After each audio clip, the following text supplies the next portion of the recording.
So, sometime in the year 1988, I started sending a mailer out to all my contacts once a month. And I think this went on for a few years. And these are just general letters with beautiful poems or some quotes, anything that could uplift people. And I never got any reaction from anyone. I never got a reply back. I never got a letter back saying, "We've received these letters." But then I would meet people months later, years later, sometimes even a decade later, and they'd say, "Oh, you know how much difference your letter made?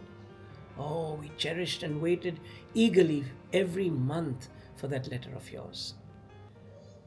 So here it is, and I'm going to read out some of these letters in the episodes to come. I hope you enjoy it, and I hope that it can do some good in your life. Thank you.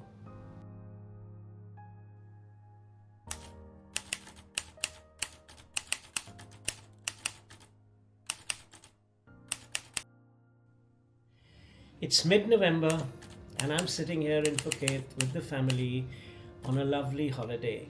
And I'm just thinking, 2025 is almost over. Just 45, 46 days left. This year has gone by so fast.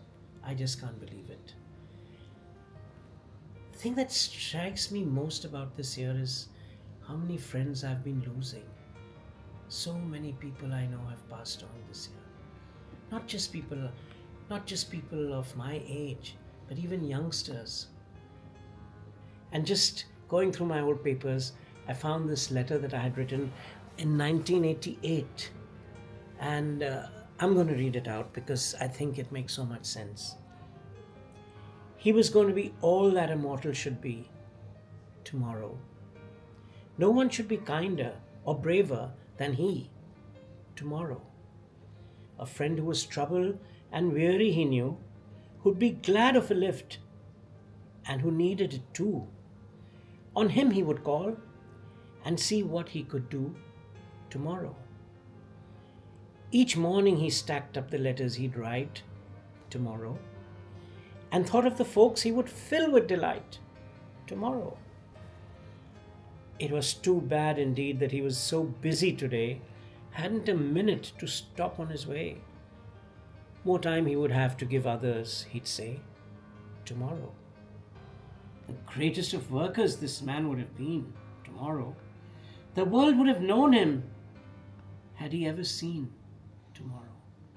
But the fact is, he died and he faded from view, and all that he left here when living was through was a mountain of things he intended to do tomorrow.